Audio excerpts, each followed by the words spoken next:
ഈശോ മിശിഹായ്ക്ക് സ്തുതിയായിരിക്കട്ടെ.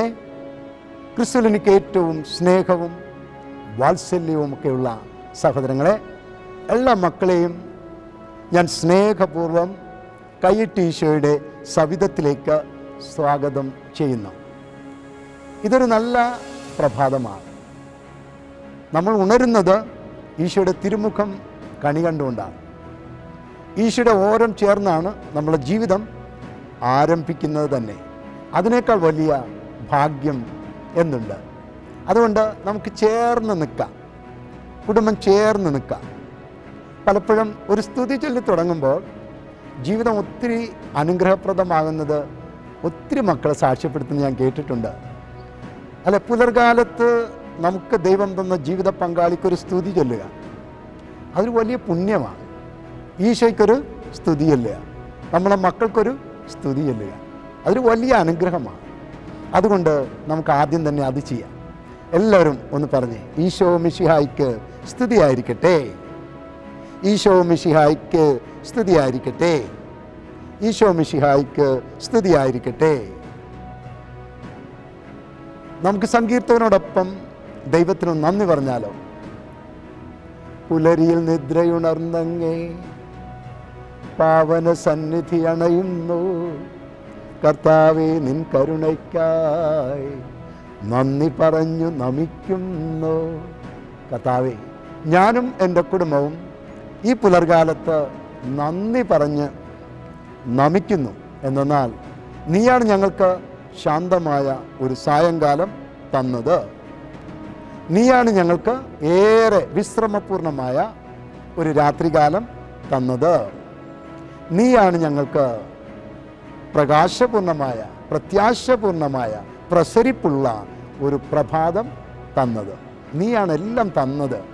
അതുകൊണ്ട് നന്ദി പറഞ്ഞുകൊണ്ട് ഓരോ ദിവസവും തുടങ്ങാൻ കിട്ടുന്നത് ഒരു അസുലഭമായ ഭാഗ്യമാണെന്ന് തിരിച്ചറിയുക. സങ്കീർത്തനം 23:4, മരണത്തിൻ്റെ നിഴൽ വീണ താഴ്വാരത്തിലൂടെയാണ് ഞാൻ നടക്കുന്നതെങ്കിലും ഞാൻ എൻ്റെ ദൈവം എൻ്റെ കൂടെ ഉള്ളതിനാൽ ഞാൻ തെല്ലും ഭയപ്പെടുകയില്ല. അവിടുത്തെ ഊന്നുവടിയും ദണ്ണും എനിക്ക് ഉറപ്പേകുന്നു. സങ്കീർത്തകൻ്റെ ഏറെ പ്രത്യാശയുള്ളൊരു വചനമാണ്. മരണത്തിൻ്റെ നിഴൽ വീണ താഴ്വാരത്തിലൂടെ നടന്നാലും എൻ്റെ ദൈവം എൻ്റെ കൂടെ ഉള്ളതിനാൽ ഞാനൊന്നും ഭയപ്പെടുകയില്ല. മറ്റൊരു ഇടത്ത് വചനം പറയുന്നുണ്ട്, ഭയം കെണിയാണ്. ഈ കെണിയിൽ നമ്മൾ വീഴുന്നത് എന്തുകൊണ്ടാണ്? ദൈവം എൻ്റെ കൂടെ ഇല്ല എന്നൊരു ബോധ്യമാണ്. ദൈവം കൂടെ ഉണ്ടെങ്കിൽ നമ്മൾ ഭയപ്പെടേണ്ടേ കാര്യം ഇല്ല. അവിടുത്തെ ഊന്നുവടി, അവിടുത്തെ ദണ്ഡ് എനിക്ക് ഉറപ്പേകുന്നു. അപ്പം നമുക്കതെല്ലാം ദൈവം വാഗ്ദാനം ചെയ്ത് വെച്ചിരിക്കുന്ന കാര്യമാണ്. അതുകൊണ്ട് ധൈര്യത്തോടെ ഇന്നത്തെ ദിനം നമുക്ക് തുടങ്ങാം. കാരണം എൻ്റെ ദൈവം എൻ്റെ കൂടെ ഉണ്ട്, എൻ്റെ കുടുംബത്തോടൊപ്പമുണ്ട്, എൻ്റെ മക്കളോടൊപ്പമുണ്ട്, എൻ്റെ ഭാര്യയുടെ ഭർത്താവിനോടൊപ്പമുണ്ട്, എൻ്റെ മാതാപിതാക്കളോടൊപ്പം ഉണ്ട്. ആ ധന്യമായ വചനം ധ്യാനിച്ചുകൊണ്ട് നമുക്ക് കൈട്ടീശയുടെ നൊവേന ചൊല്ലിക്കൊണ്ട് 3 നിയോഗങ്ങൾ വയ്ക്കാം. പരിശുദ്ധാത്മാവ് നമുക്ക് തരുന്ന നിയോഗങ്ങളാണ്. ഒന്നാമത്തെ നിയോഗത്തിനായിട്ടാണ് നമുക്ക് മുട്ടുകുത്തി നിൽക്കാം. മുൾക്കിരീടമൊക്കെ ഉള്ളവർ അതിർത്ത് അണിയുക, കല്ലോ മണ്ണോ കരുതിയിട്ടുള്ളവർ അതിലൊന്ന് മുട്ടുകുത്തുക, ഒപ്പം കൈകളൊക്കെ ഒന്ന് വിരിച്ചു പിടിക്കുക. ഒന്നാമത്തെ നിയോഗം, എല്ലാ മനുഷ്യരും, കർത്താവ് പറഞ്ഞില്ലേ, ഞാനീ പ്രസംഗിച്ചത് മുഴുവൻ എന്തിനു വേണ്ടിയാണ്? എല്ലാവരും സന്തോഷിക്കണം, അവിടെ സന്തോഷം പൂർണ്ണമാവുകയും ചെയ്യണം. അതുകൊണ്ട് കരങ്ങളൊക്കെ നീട്ടിപ്പിടിച്ച് ഒന്നാമത്തെ നിയോഗം ഒന്ന് ഏറ്റുചൊല്ലുക. ലോകരക്ഷകനായ ഈശോയെ, അങ്ങയ്ക്ക് അസാധ്യമായി യാതൊന്നും ഇല്ല. നിർഭാഗ്യപാപികൾ മനസ്സൊരുക്കി പ്രാർത്ഥിച്ചാൽ അങ്ങയ്ക്കത് നിരസിക്കാൻ വയ്യ. ആകയാൽ എൻ്റെ മേൽ അലിവ് തോന്നി എൻ്റെ അപേക്ഷ.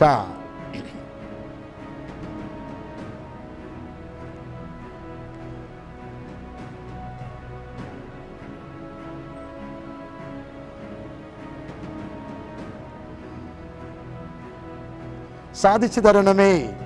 ആമേൻ, ആമേൻ, ആമേൻ. കൈകൾ കൂപ്പി ഈശോയെ നോക്ക്. കരുണയുള്ള ഈശോയുടെ മുഖം ഒന്നുകൂടെ നോക്കി ആ മുഖം ഹൃദയത്തിലേക്കൊന്ന് ഒപ്പിയെടുത്തേ. നമുക്ക് രണ്ടാമത്തെ നിയോഗത്തിലേക്ക് പ്രവേശിക്കാം.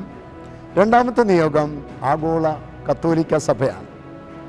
മാർപ്പാപ്പ, കർദിനാളന്മാർ, മെത്രാന്മാർ, വൈദികർ, സന്യസ്തർ, ആത്മായ പ്രേക്ഷിതർ, കുടുംബജീവിതത്തിലായിരിക്കുന്ന മക്കൾ, ഏറെ പ്രത്യാശയോടെ ഇന്ന് മിഴികൾ തുറന്ന് ജീവിതത്തിലേക്ക് ഉണർന്ന പൈതങ്ങൾ എല്ലാവരെയും നമുക്ക് ദൈവകരങ്ങളിൽ കർത്താവിൻ്റെ കെട്ടിലേക്കൊന്ന് വെച്ചു കൊടുക്കാം.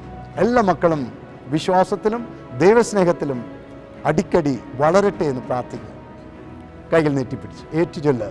ലോകരക്ഷകനായ ഈശോയെ, അങ്ങയ്ക്ക് അസാധ്യമായി യാതൊന്നും ഇല്ല.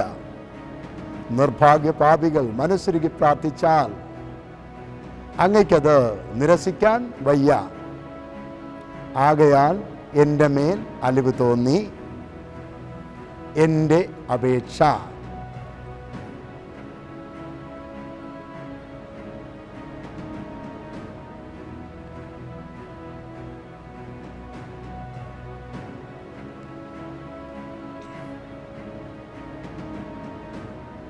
സാധിച്ചു തരണമേ. ആമേൻ, ആമേൻ, ആമേൻ. കൈകൾ കൂപ്പി നന്ദി നിറഞ്ഞ ഹൃദയത്തോടെ നിൽക്കുക. അടുത്തത് നമ്മൾ ഓരോരുത്തരുടെയും നിയോഗമാണ്. ഈ പുലർകാലത്ത് നിന്റെ ഭാരം എന്തൊക്കെയാണ്? നീ ഉറക്കമുണർന്നു വന്നപ്പോൾ നിന്നെ തടസ്സപ്പെടുത്തുന്നത് എന്തൊക്കെയാണ്? ഒരു സാമ്പത്തിക കടബാധ്യതയാണോ? ഒരു ജപ്തിയുടെ പ്രശ്നമാണോ? നിങ്ങളുടെ ജീവിതത്തിലെ ദാമ്പത്യ ഭിന്നതകളാണോ? ഒരു വീടില്ല എന്നുള്ളതാണോ? ഒരിഞ്ച് ഭൂമിയില്ല എന്നുള്ളതാണോ? നിൻ്റെ മക്കളെക്കുറിച്ച് സ്വപ്നങ്ങൾ, അവരുടെ പഠനം, പരീക്ഷ, ഇൻ്റർവ്യൂ, ഒരു വിസ, ഒരു തൊഴിൽ, ജീവിത പങ്കാളി, എന്തുമായിക്കോട്ടെ. നിനക്ക് കൂടുതൽ ദൈവസ്നേഹത്തിൽ ആഴപ്പെടണം, ദൈവവേല ചെയ്യണം, എന്തുമായിക്കോട്ടെ. നിനക്കിന്നൊരു തടസ്സം ഉണ്ടെങ്കിൽ അതെന്തും. ഒരു മാരക രോഗമുണ്ടോ? ഒരു മാനസിക സംഘർഷമുണ്ടോ? ടെൻഷനോ, അപ്പർ ടെൻഷനോ, ഡിപ്രഷനോ, അങ്ങനെ എന്തെങ്കിലുമൊക്കെ ഉണ്ടോ? ആ കെട്ടപ്പെട്ട കരങ്ങളിലേക്കൊന്ന് വെച്ചു കൊടുത്തേ. ഒന്ന് ഏറ്റുചൊല്ലിക്ക്. ലോകരക്ഷകനായ ഈശോയെ, അങ്ങയ്ക്ക് അസാധ്യമായി യാതൊന്നും ഇല്ല. നിർഭാഗ്യ പാപികൾ മനസ്സുരുകി പ്രാർത്ഥിച്ചാൽ അങ്ങയ്ക്കത് നിരസിക്കാൻ വയ്യ. ആകയാൽ എൻ്റെ മേൽ അലിവ് തോന്നി എൻ്റെ അപേക്ഷ.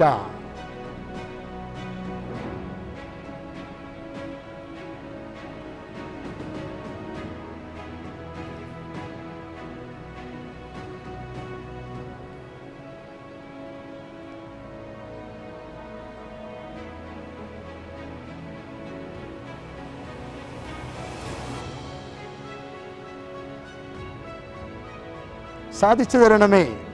ആമേൻ, ആമേൻ, ആമേൻ. കൈകൾ കൂപ്പി ഈ സുന്ദരമായ നിമിഷത്തെ ഓർത്ത് ദൈവത്തിന് നന്ദി പറയാം. പുലർകാലത്ത് നല്ല ചിന്തകൾ നമ്മളിലേക്ക് വരുന്നു, നല്ലൊരു വിടുതൽ നമുക്ക് ലഭിക്കുന്നു, നല്ലൊരു സൗഖ്യം നമുക്ക് സംഭവിച്ചിട്ടുണ്ട്. നന്ദി പറഞ്ഞേ, ഹൃദയത്തിൽ നന്ദി പറഞ്ഞേ. ഒപ്പം ഈശോയോട് പറ, ഞാനും എൻ്റെ കുടുംബവും വ്യാഴാഴ്ച POFN ധ്യാന കേന്ദ്രത്തിലേക്ക് വന്ന് അവിടെ കുടികൊള്ളുന്ന കൈയ്യട്ടി ഈശോയുടെ സവിധത്തിൽ നിന്നുകൊണ്ട് അനേക മക്കളുടെ മുമ്പിൽ ഞങ്ങൾക്ക് നാളിതുവരെ കിട്ടിയ എല്ലാ അനുഗ്രഹങ്ങളും എണ്ണി എണ്ണി സാക്ഷ്യപ്പെടുത്തും. ഈശോയോട് പറ, നിൻ്റെ എല്ലാ തടസ്സങ്ങളും മാറിയിട്ടുണ്ട്, നിൻ്റെ വഴികൾ പൂർണ്ണമായിട്ടും തുറന്നിട്ടുണ്ട്. നിനക്കിന്ന് ധൈര്യത്തോടെ കുടുംബത്തോടൊപ്പം നിനക്ക് POFN ധ്യാന കേന്ദ്രത്തിലേക്ക് കടന്നു വരാൻ സാധിക്കും. അതെ, ഈശോയോട് വാക്ക് പറയുക. ഞങ്ങൾ നിങ്ങൾക്ക് വേണ്ടി പ്രാർത്ഥിക്കുന്നുണ്ട്. എന്ത് ആവശ്യങ്ങൾക്ക് നിങ്ങൾക്ക് വരാം. തിങ്കൾ ചൊവ്വ ദിവസങ്ങളിൽ പ്രത്യേക കൗൺസിലിംഗ് ഇവിടെ ഉണ്ട്. വ്യാഴാഴ്ച 9:30 ശുശ്രൂഷ ആരംഭിക്കും. ഒരുക്ക ശുശ്രൂഷ, വചന ശുശ്രൂഷ, കൗൺസിലിംഗ്, കുമ്പസാരം, ദിവ്യബലി, സ്നേഹവിരുന്ന്, കൈറ്റീശയോടുള്ള അപൂർവങ്ങളിൽ അപൂർവമായ നൊവേന നിയോഗത്തോട് ചേർന്നുകൊണ്ട്, ഒപ്പം ആരാധന, അഭിഷേകം. എല്ലാ മക്കളെയും സ്നേഹപൂർവ്വം ക്ഷണിക്കുന്നു. നിങ്ങൾ അറിവിൽ അപ്രകാരമുള്ള മക്കളുണ്ടെങ്കിൽ അവരോട് ഇതെല്ലാം അറിയിക്കുക, അവരെയും കൂട്ടിക്കൊണ്ടുവരിക. എല്ലാവരും ചേർന്ന് നിന്ന് ഈ പുലർകാലത്ത് എനിക്ക് ദൈവം തന്ന പൗരോഹിത്യത്തിൻ്റെ ധന്യതയിൽ നിന്നുകൊണ്ട് ഞാൻ നിങ്ങളെ ഒന്ന് ആശീർവദിക്കാൻ പോവുകയാണ്. കർത്താവ് നിങ്ങളോട് കൂടെ. സർവശക്തനായ ദൈവം നിത്യം പിതാവും പുത്രനും പരിശുദ്ധാത്മാവെന്ന ത്രിയേക ദൈവം നിന്നെയും നിൻ്റെ കുടുംബത്തെയും നിൻ്റെ എല്ലാ സ്വപ്നങ്ങളെയും മക്കളെയും സമൃദ്ധമായി അനുഗ്രഹിക്കുമാറാവട്ടെ. ആമേൻ. ഈശോ മിശിഹായ്ക്ക് സ്തുതിയായിരിക്കട്ടെ. ഈശോ മിശിഹായ്ക്ക് സ്തുതിയായിരിക്കട്ടെ. ഈശോ മിശിഹായ്ക്ക് സ്തുതിയായിരിക്കട്ടെ. Hallelujah, hallelujah, hallelujah.